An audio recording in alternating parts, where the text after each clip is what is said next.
Hi friends, good morning. இன்றைக்கி ஞாயிற்றுக்கிழமை என்ன பலன்னு கோலம் போட்டிருக்கோம் அப்படின்னு பார்த்தீங்கன்னா, ஆவணி ஞாயிற்றுக்கிழமை சுபா வீட்டில் விரதம். வாரத்தில் 5 வாரம் 4 வாரம் எத்தனை வாரம் வந்தாலும் ஆவணி ஞாயிற்றுக்கிழமை வந்து நான்வெஜ்ஜு கிடையாதுன்னு பிள்ளைகிட்ட வேற சொல்லிட்டேன். சொன்னதுலேருந்து எங்கள் பாப்பா அவ்வளோதான்.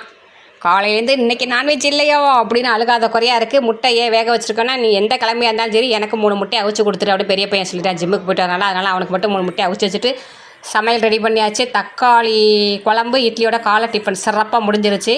மத்தியான சமையலும் முக்கால்வாசி முடிஞ்சிச்சு. ஆனால் பரபரப்பாக சுபா எங்கே கிளம்பிக்கிட்டு இருக்கேன் அப்படின்னு பார்த்தீங்கன்னா, வெளியில் போகிற வேலை இருக்குது. அதுக்கு முன்னாடி என்ன பண்ணணும், பாலில் இருக்குல்ல ஆடை, அந்த ஆடையை எடுத்து அதில் கொஞ்சம் ஜீனியை போட்டு மிக்ஸ் பண்ணி அப்படியே மூஞ்சில் தடவிட்டு ஒரு 10 நிமிஷம் கழிச்சு குளிச்சுட்டு வந்தோம். பார்த்தோன்னு வச்சுங்க, பளபளன்னு 2 ஸ்கின்னும் வந்து ஷைனிங்காக இருக்கும். கன்னத்தில் இருக்கிற ஸ்கின்னு நீங்கள் ட்ரை பண்ணி பாருங்களேன். பாலாடை வந்து எப்போதுமே வீட்டில் பால் காய்ச்சி வச்சுருப்பீங்க.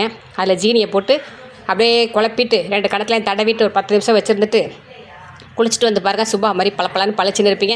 ஓகே, கிளம்பிட்டு பார்க்கலாம். பா.